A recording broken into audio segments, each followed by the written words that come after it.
Every weekday morning, Skip Bayless and Shannon Sharp go head-to-head on the day's hottest sports topics. Undisputed with Skip and Shannon, weekdays at 9:30 a.m. Eastern, only on Fox Sports 1 and streaming live on Fox Sports Go.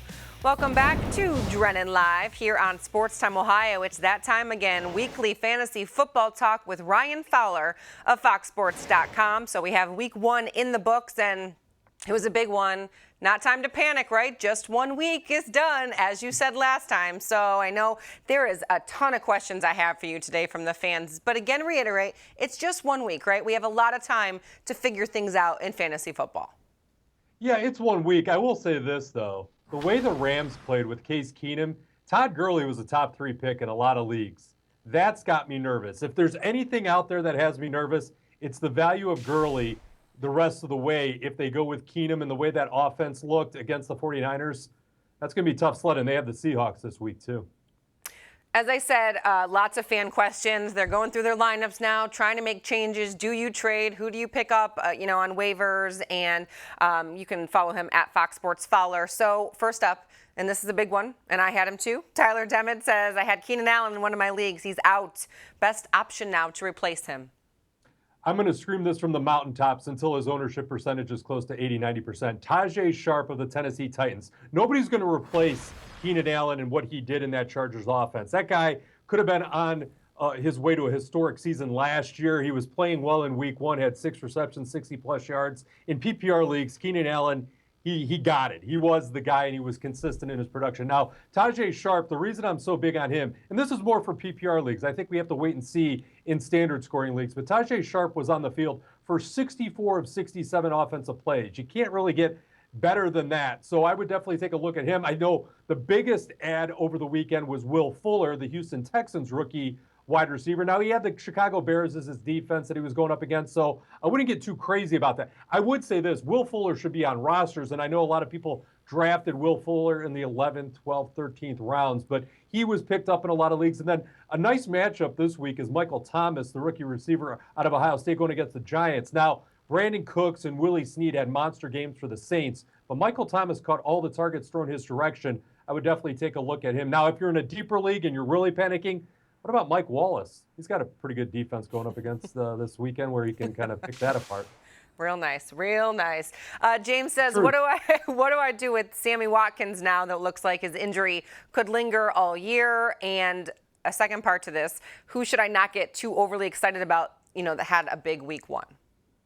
Yeah, so with Sammy Watkins, and this is a loaded question because he played so well down the stretch with Tyrod Taylor in 2015. I mean, they put up some monster points, and then he had offseason foot surgery, and that really messed some things up as far as what his potential would be in 2016. And now there was a roller coaster of reports earlier this week. He was going to be shut down. He wasn't going to be shut down. Watkins said he met with the trainer and said he was fine. So who do you believe? Well, I probably believe that he's not 100%, and he's not going to be 100% this year unless they do shut him down. So I would be very cautious on playing him because the way that offense looked against Baltimore in week one, there's little to be desired. I think Tyrod Taylor needs Sammy Watkins at 100% for that offense to have any chance of clicking because now he's got Robert Woods, Marquise Goodwin, Charles Clay.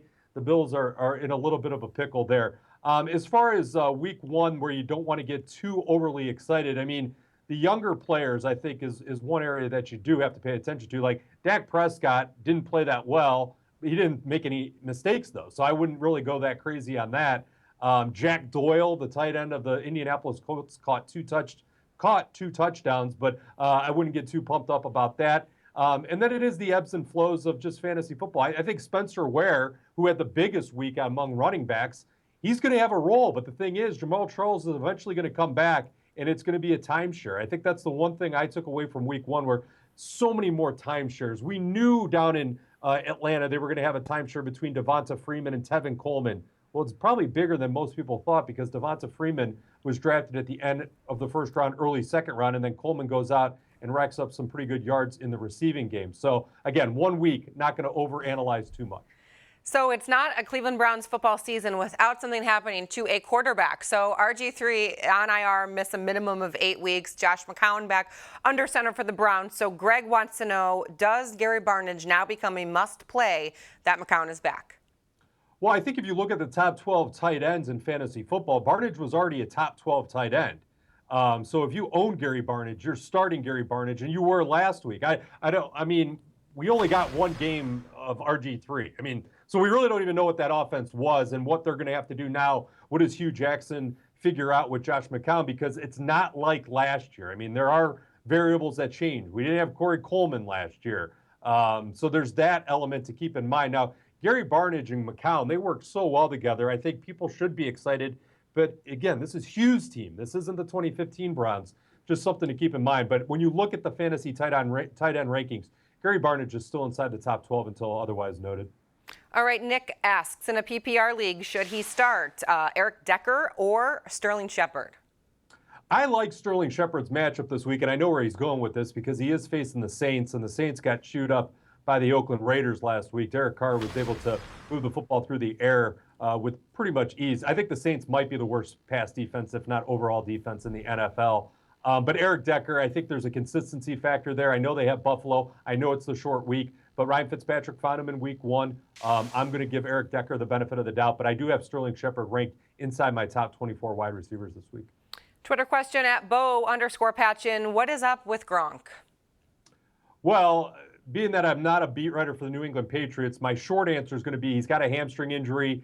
I did read a report on Wednesday that he was going to practice today. I have a feeling he'll be back week 2. I think it just took some people by surprise. He was dealing with this hamstring issue during the preseason, so it was just one of those things that nagged. And hamstrings are brutal as far as fantasy football injuries go because they have these indefinite timetables. So once you pop a hamstring, anybody that's owned Deshaun Jackson knows about this because Deshaun Jackson's probably one of the guys that year in and year out has a hamstring injury, and then you maybe lose him for 4 or 5 games, and that's kind of where we're at with Gronk right now. But if he practices on Wednesday, it's a good sign for this weekend. So you say play him if he practices. You're playing him. It's Gronk. Play him. Absolutely. Okay. Absolutely. Casey says, how do you feel about picking up Victor Cruz after his week 1 performance?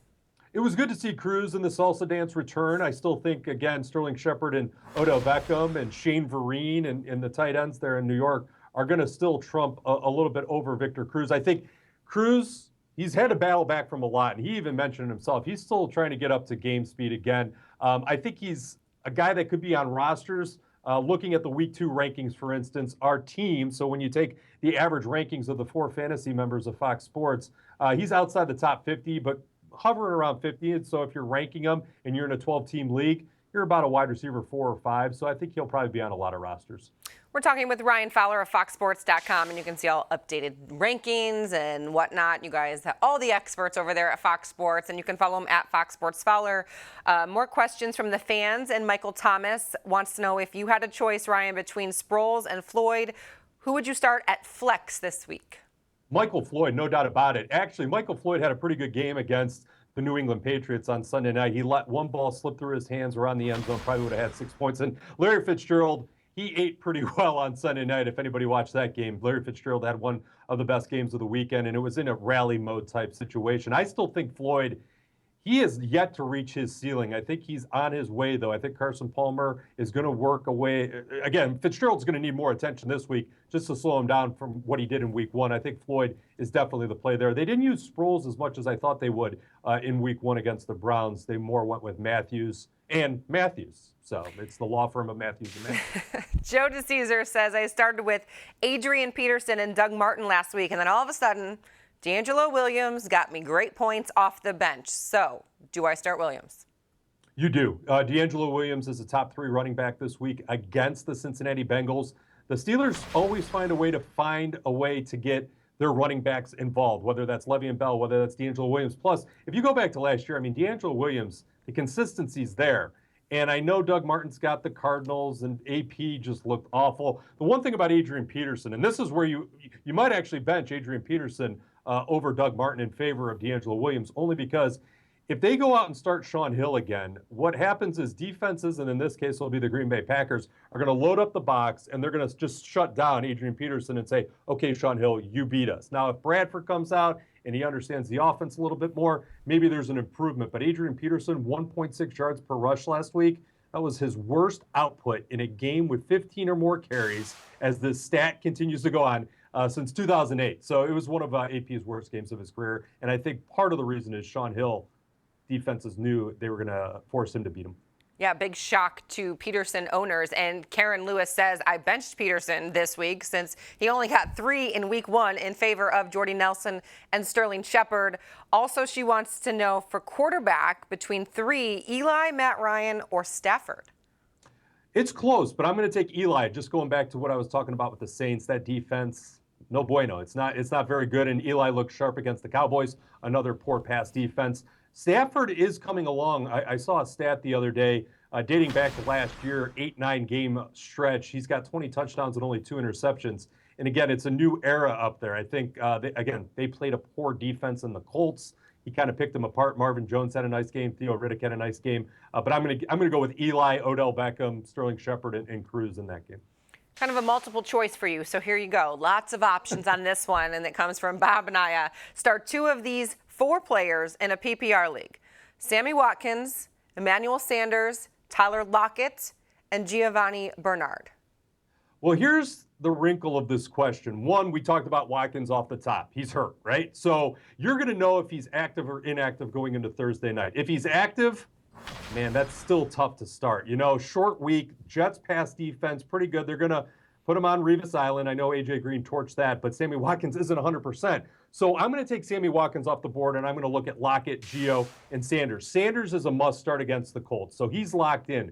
That takes you to Gio and Tyler Lockett. Lockett sounds like the good choice, but Russell Wilson might not play this week. He got hurt in week 1 against the Dolphins. So we're kind of looking at Gio, and Gio didn't do much in that first game. Plus, I was looking at the weather. It could be a little sloppy, and Gio is involved in that passing game. That is tough sledding. I think in any other day, like Sammy Watkins was supposed to be your guy, Sanders and Watkins was going to be the answer. Right now, I'm going to go Tyler Lockett and Emmanuel Sanders, but that's a tough pick. There you go, Bob. Now you know. Steve Adre says, who should I play this week, Theo Riddick or Isaiah Crowell?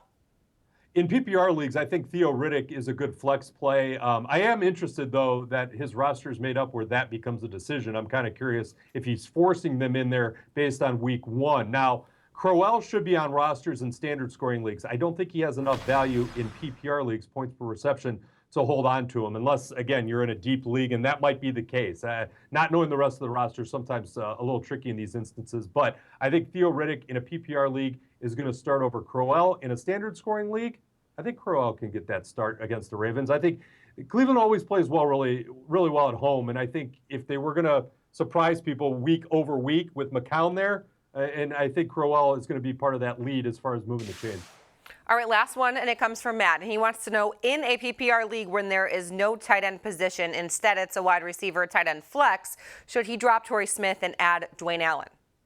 Yes, Dwayne Allen should be added. The one thing that's changed with the Colts situation, now I mentioned Jack Doyle. He had 3 targets, caught 2 balls. Both of them happened to be in the end zone. He might be the vulture tight end, which is very rare. It's kind of a unique situation that we saw last week. But Dwayne Allen heavily involved in that passing game. It's going to be a challenge this week. Indy's got to play the Broncos this week. Broncos defense among the best, top 2, depending on which way the wind blows. But I do like Dwayne Allen the rest of the way over Torrey Smith. A lot of information today. A lot of great questions from the fans. We figured this was going to happen after week 1. Lineups are changing, so everyone can continue to tweet in at Ash Collins, at Fox Sports Fowler. I put it on Facebook as well, and fans can just continue to pick your brain since you are our fantasy football expert, and you can see all his rankings on foxsports.com/fantasy. Thanks so much. We will talk to you next week, Ryan. Sounds good, Ashley. Keep it here on Drennan Live. Coming up next, we'll wrap things up and take a look at the Tribe and White Sox. That's next, right here on Sportstime Ohio.